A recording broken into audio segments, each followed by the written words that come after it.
am Stephen Mengote, the member of Mr. Pausal, and I'm here to explain what our executive summary means. Chicken Pastilan is a startup food venture introducing authentic Magindanaoan pastil to the Marikina City market as an affordable, flavorful, and cultural-rooted budget meal. The product features steamed rice topped with savory shredded meat traditionally wrapped in banana leaves for portability and eco-friendliness, ideal for students, office workers, and commuters seeking quick and satisfying meal. The business differentiates itself through a blend of tradition and innovations. Alongside classic beef pastil, chicken pastilan offers a creative flavors like spicy tuna and adobo style toppings to appeal to a wider audience. By sourcing ingredients from local farmers and using biodegradable packaging, the brand emphasizes sustainability and community support. Led by Mr. Pausal, whose experience in household cooking and carinderia operations ensures quality and efficiency. The company aims to build strong brand visibility through high-traffic kiosks and active social media marketing.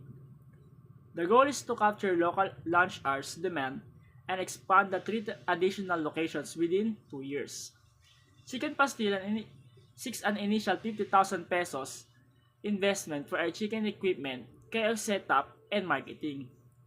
With a lean operation model and strong market appeal, the venture projects a full return of investment within its first year, offering partners an opportunity to support a profitable business and celebrates Filipino cultural heritage while meeting modern needs for convenience and affordability. Situational analysis. Pinapakita ng situational analysis na ang chicken pastil na negosyo ay may malaking opportunity sa market dahil ito ay abot kaya at madaling kainin. Mataas ang demand nito lalo na sa mga estudyante, guro, manggagawa na naghahanap ng murang pagkain. Kahit na may maraming kakompetensya tulad ng mga karinderya at food stalls, may chance pa rin na ang negosyo na makilala kung magbibigay ito ng masarap na panlasa, magandang kalidad, mabilis na serbisyo at mababang presyo. Mahalaga ang mga ito para mahikayat at mapanatili ang mga customer. May mga hamon din tulad ng pagtaas ng presyo ng mga sangkap at pagbabago sa panlasa ng mga tao. Kaya kailangan ng maayos na pamamahala, tamang marketing at kalinisan sa paghahanda ng pagkain.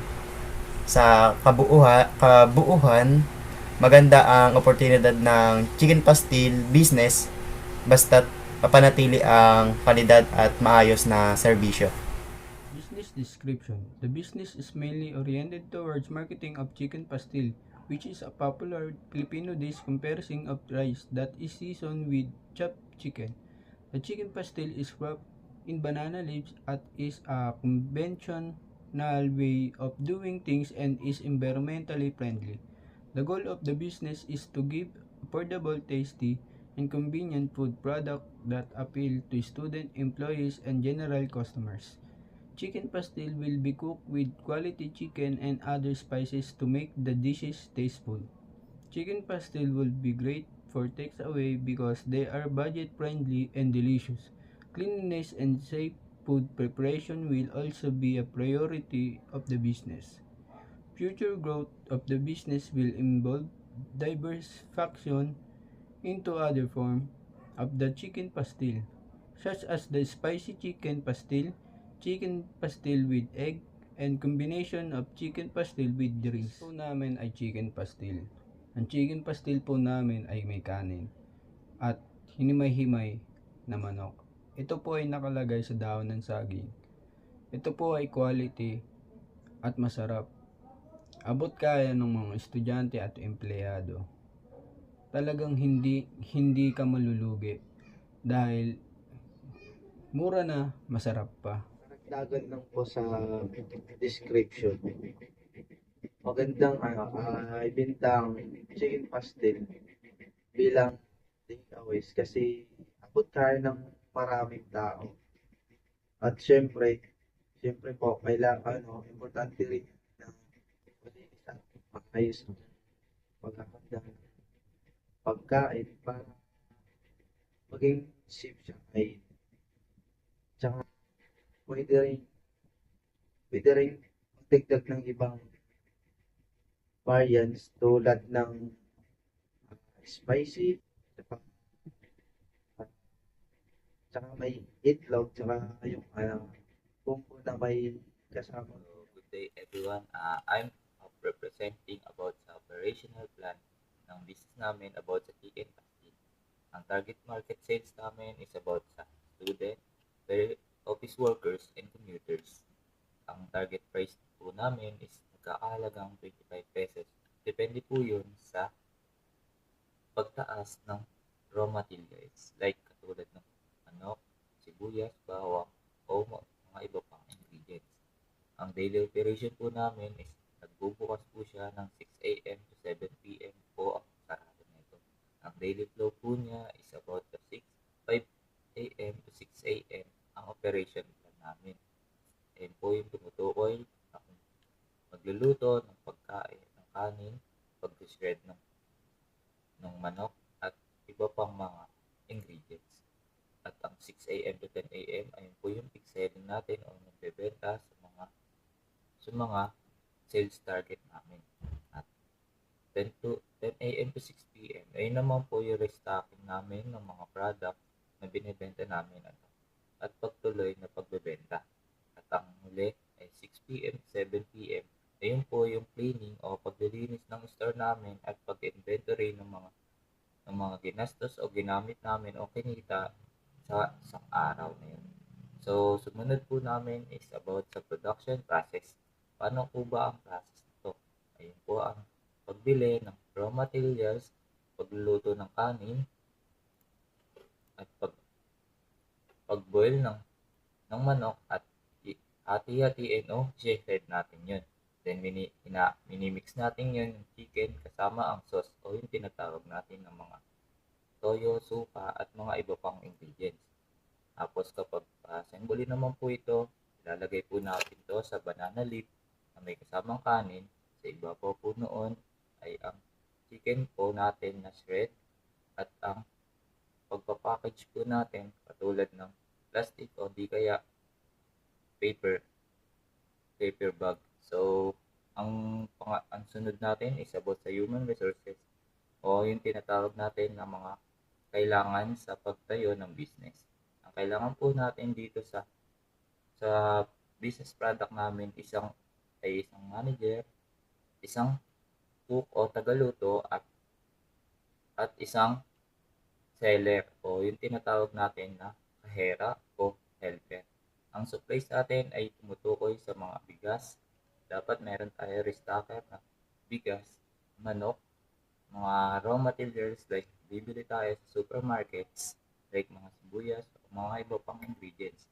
Then yung mga location natin is tumutukoy po ito sa mas maganda po ang location namin is malapit po sa eskwelahan, malapit sa terminal at yung open area na matao po. And yung equipment po namin is siyempre kailangan po namin ng gas stove, kawali o wok.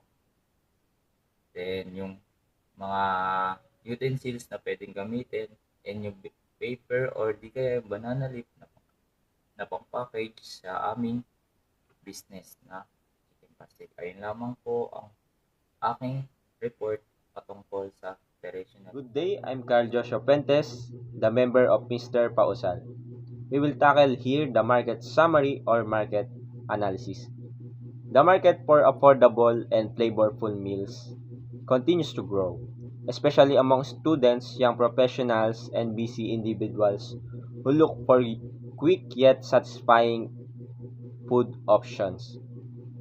Chicken-based dishes remain a popular choice because they are widely accepted, budgetly friendly, and versatile in flavor. With the rising demand for convenient meals, food concepts that continue bold taste with cultural identity stand out more easily. This is where Chicken Pasilan positions itself, offering a unique twist on a familiar favorite while highlighting a distinct and memorable flavor profile. The catchy tagline, Chicken Sarap Pastilan. Reinforce both taste and identity, making it appealing and easy to recall. In terms of competition, the food industry is saturated with fried chicken and rice meals, but many lack differentiation in branding and flavor experience. Chicken Pasilan aims to fill this gap by delivering a product that is not only delicious but also cultural, expressive, and affordable. The target market includes students, conscious consumers who prioritize value for money without compromising taste. Additionally, the growing influence of social media helps visually appealing and uniquely branded food products gain traction quickly. By focusing on quality, consistency, and a strong hard brand identity, Chicken Pasilan has the potential to capture a loyal customer base and stand out in a competitive market. Our market focuses on people who want affordable but tasty meals, especially students and busy individuals. Chicken is popular choice because it is budget friendly and widely liked. Chicken Pasilan stand out by offering a unique flavor and a strong cultural identity, making it more memorable compared to the typical chicken meals. The tagline is Chicken Sarap Pastilan. Helps reinforce the identity and makes the brand easy to recall. Even though there are many competitors selling fried chicken meals, most of them offer similar products without a distinct identity. Chicken Pasilan fills this gap by combining good taste, affordability, and a unique brand concept. Without the help of social media and consistent quality, it has the potential to attract loyal customers and compete effectively in the market. When you start a business, you should first create a business plan so you don't know if the business you are building will be profitable. Pastil is a traditional Mindanaoan dish made of shredded chicken or beef cooked in soy sauce, garlic, and spices, served with hot rice and wrapped in banana leaves for an authentic taste and aroma. It is offered in variants like classic chicken and spicy beef with option for extra rice or viand. The product is affordable, freshly cooked, hygienic, and designed to provide a convenient and satisfying meal for customers. Good day everyone. I will be presenting the marketing and sales strategy of our pastil chicken business. Ang target market namin ay students, workers, commuters, at families na naghahanap ng affordable at convenient na meals. Plano naming ilagay ang business malapit sa schools, terminals at residential areas kung saan maraming dumadaan araw-araw. Ang customer value proposition namin ay mag-offer ng delicious feeling at budget-friendly meals na sulit sa presyo. Ang chicken pastil namin ay masarap, affordable at mabilis i-serve para sa busy customers. Ang competitive edge naman namin ay lower prices, good customer service at menu options tulad ng spicy pastil with egg at combo meals. Gamit din kami ng social media platforms tulad ng Facebook at TikTok para sa promotion, discounts at loyalty rewards. Sa sales strategy naman, magfo-focus kami sa walk-in customers, repeat buyers at upselling ng add-ons tulad ng drinks at extra rice. Overall, ang goal namin ay magkaroon ng successful business sa pamamagitan ng quality food, affordable prices at excellent service. Yun lamang po at thank you. Good day everyone, I am Renz Villarice from BIT Porsi and this is our business plan, financial plan and projection. Startup costs, item cooking equipment like rice cooker, stove utensil, estimated cost is 13,000. Food cart, stall setup, 15,000 pesos. Initial ingredients, chicken, rice, spices is 5,000 pesos.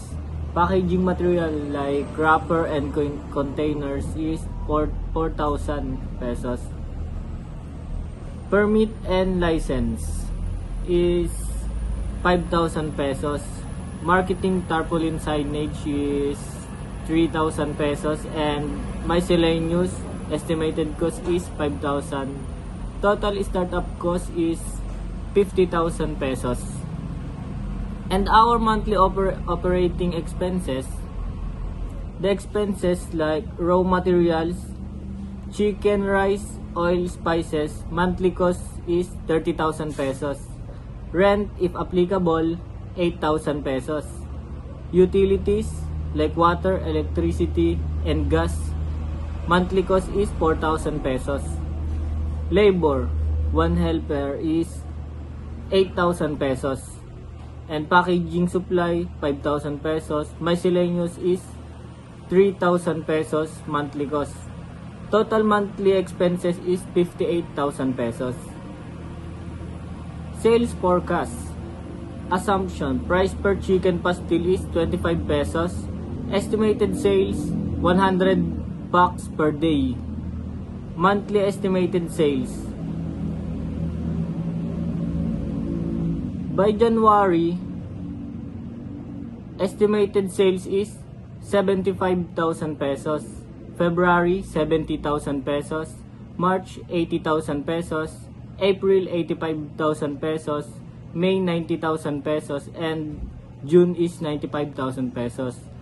Protected income statement, monthly average.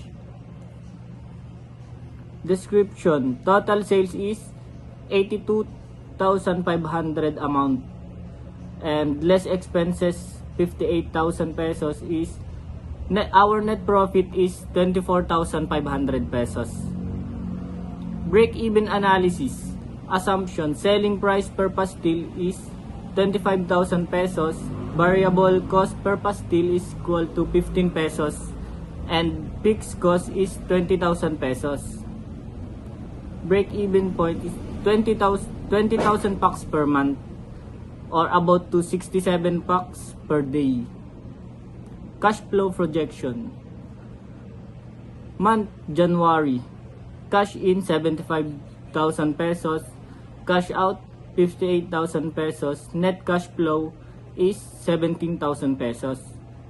February, 70,000 pesos, cash out 58,000 pesos, net cash flow is 12,000 pesos.